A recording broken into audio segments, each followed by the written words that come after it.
আসসালামু আলাইকুম রহমতুল্লাহি ওয়া বারাকাতুহু। সম্মানিত দর্শক, বাংলাদেশের রাজনীতি এখন লন্ডনমুখী। আমরা যারা বাংলাদেশে আছি তারা প্রায় সবাই লন্ডন থেকে কি সিদ্ধান্ত আসে সেই বিষয়ের উপর অধীর আগ্রহে নজর রাখছি। কারণটা হলো বাংলাদেশের এই মুহূর্তে ক্ষমতার যে প্রতিভূ, এবং বলা হয়ে থাকে যে নির্বাচন হলে যারা ক্ষমতায় আসবেন তাদের প্রধান নেতা এখন লন্ডনে আছেন।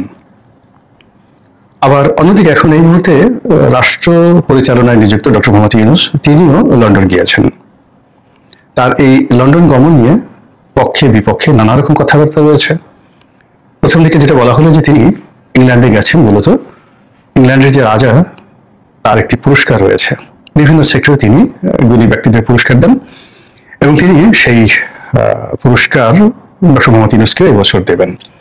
আমরা যারা সাধারণ মানুষ তারা সরকারের সেই কথা বিশ্বাস করলাম।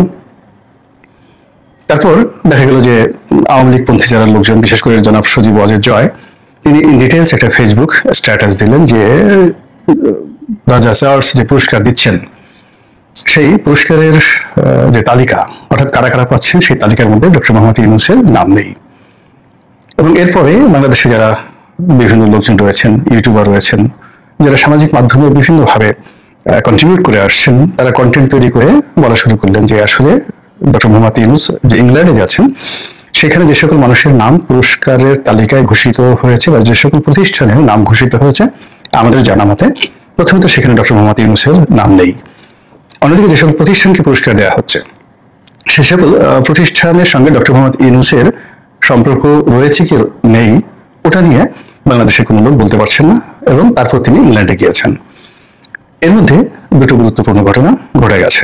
সেটি হলো তার ইংল্যান্ড গমন উপলক্ষে সেখানে বর্তমান সরকার দলীয় সংসদ সদস্য এবং সাবেক মন্ত্রী টিউলিপ সিদ্দিকী, তিনি ডক্টর মোহাম্মদ ইউনূসকে উদ্দেশ্য করে একটি চিঠি দিয়েছেন। অর্থাৎ তিনি তাকে পার্লামেন্টে যে টিউলিপ সিদ্দিকীর অফিস রয়েছে সেই অফিসে তাকে লাঞ্চ অথবা ডিনার, সেই লাঞ্চ অথবা ডিনারের দাওয়াত দিয়েছেন, তার সঙ্গে লাঞ্চ এবং ডিনার করতে চান। চিঠির ভাষা, তার বক্তব্য, ইটস এ পলিটিক্স, আমরা যেটিকে বলা হয় ব্রিটিশ পলিটিক্স বলি, সেই ব্রিটিশ পলিটিক্স। তিনি সেখানে ডক্টর মোহাম্মদ ইউনূসকে স্বীকার করেননি, অস্বীকার করেননি। তিনি সেখানে সম্মানও জানাননি, আবার অসম্মানও জানাননি। তিনি ডক্টর মোহাম্মদ ইউনূসের কতগুলো প্রশ্ন ছুড়ে দিয়েছেন এবং কতগুলো তুচ্ছ এবং তাচ্ছিল্য করেছেন, যেভাবে ওয়েস্টার্ন কান্ট্রিগুলো সাধারণত তৃতীয় বিশ্বের যে কোনো বিষয়কে তুচ্ছ এবং তাচ্ছিল্য করে থাকে, সাধারণত বিচার বিভাগ এবং রাষ্ট্রীয় বিভিন্ন সংস্থা সেগুলোকে। আবার অন্যদিকে আমরা যারা বাঙালি, আমাদের বাঙালি দেশ, এই বাঙালি সম্পর্কে, বাংলাদেশ সম্পর্কে টিউলিপ সিদ্দিকী যেটি বলেছেন সেটিও খুবই পরিধানযোগ্য। আর সেই রাষ্ট্রের পক্ষে ডক্টর মোহাম্মদ ইউনূস যে ইংল্যান্ডে যাচ্ছেন সেটাকে টিউলিপ সিদ্দিকী তেমন কোনো গুরুত্বপূর্ণ বিষয় মনে করছেন না। তো এটা নিয়ে কয়েকদিন আলাপ আলোচনা হলো, টিউলিপ সিদ্দিকীর সঙ্গে দেখা হবে কি হবে না এটা নিয়ে আলোচনার প্রশ্নই আসে না, এখানে দেখা হবে না। কিন্তু এটা নিয়ে টিউলিপ সিদ্দিকীর যতটুকু পলিটিক্স করা দরকার সেই পলিটিক্স তিনি করে ফেলেছেন। এই গেল একটা। দ্বিতীয় যে বিষয় সেটি হলো ডক্টর মোহাম্মদ ইউনূসের সঙ্গে জনাব তারেক রহমানের বৈঠক। তো প্রথম দিকে এই বৈঠকটি নিয়ে কোনো রাজ শব্দ হয়নি, এবং এই বৈঠকটি আসলে বিএনপির পক্ষ থেকে করা হচ্ছে, অর্থাৎ বিএনপি আগ্রহ দেখিয়ে তারেক রহমান সাহেবের সঙ্গে ডক্টর মোহাম্মদ ইউনূসের যে বৈঠক সেটি আয়োজন করতে চাচ্ছে, নাকি ডক্টর মোহাম্মদ ইউনূস তারেক রহমান সাহেবের সঙ্গে বৈঠকে বসতে চাচ্ছেন। যেহেতু সরকারের পক্ষ থেকে ওইভাবে মিডিয়াতে, বিশেষ করে আমাদের সামাজিক মাধ্যমে ওরকম স্ট্রংলি রিপ্রেজেন্ট করার মতো কোনো ব্যক্তিত্ব নেই, তো কাজেই বিএনপি পন্থী যারা লোকজন তারা সামাজিক মাধ্যমে যেভাবে একটি উত্তাপ ছড়াচ্ছেন তাতে মনে হচ্ছে যে ডক্টর মোহাম্মদ ইউনূস বা তার সরকার তারেক রহমান সাহেবের সঙ্গে বৈঠক করার জন্য রীতিমতো মরিয়া হয়ে পড়েছেন। এই হলো একটা। দ্বিতীয় যে বিষয়টি হলো যে তারেক রহমান সাহেব কি ডক্টর মোহাম্মদ ইউনূস সাহেবের সঙ্গে বসবেন, এটি বিএনপি লোকজনের প্রধান প্রশ্ন।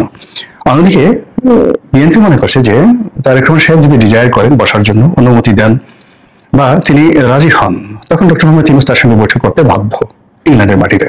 এখানে ডক্টর মোহাম্মদ ইউনূসের ইচ্ছা অনিচ্ছা বলে কিছু আছে, এরকম সামাজিক মাধ্যমে যারা বিএনপির পক্ষে কথাবার্তা বলছেন তারা অন্তত সেই জিনিসটি প্রকাশ করছেন না।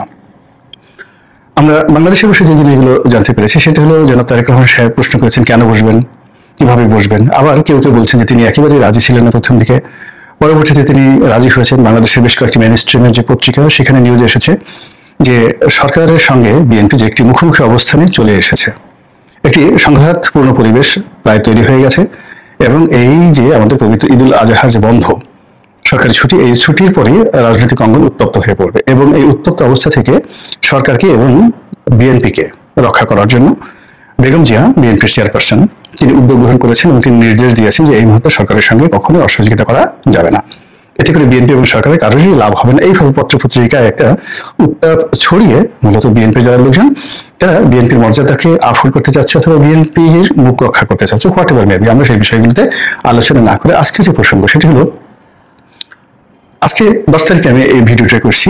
বাংলাদেশের পত্রপত্রিকা বা সামাজিক মাধ্যমে যে খবর ছড়িয়েছে তা হলো এই মাসের 13 তারিখ অর্থাৎ জুন মাসের 13 তারিখে ডক্টর মোহাম্মদ ইউনূস এবং জনাব তারেক রহমান সাহেবের মধ্যে একটা সম্ভাব্য বৈঠক হতে পারে। এখন এই বৈঠকে কি আলোচনা হবে আমরা এখান থেকে অনেক আন্দাজ করছি, মানে বিএনপি যারা লোকজন তারা আন্দাজ করছেন যে ডক্টর মোহাম্মদ ইউনূস যে নির্বাচনটি করতে চাচ্ছেন এপ্রিল মাসে, সেটিকে বিএনপি বা জনাব তারেক রহমান সাহেব ফেব্রুয়ারি মাসে নিয়ে আসার জন্য তার প্রতি অনুরোধ জানাবেন, চাপ প্রয়োগ করবেন বা দাবি জানাবেন, বা তিনি প্রস্তাবনা দিবেন বা তাকে কনভিন্স করার চেষ্টা করবেন।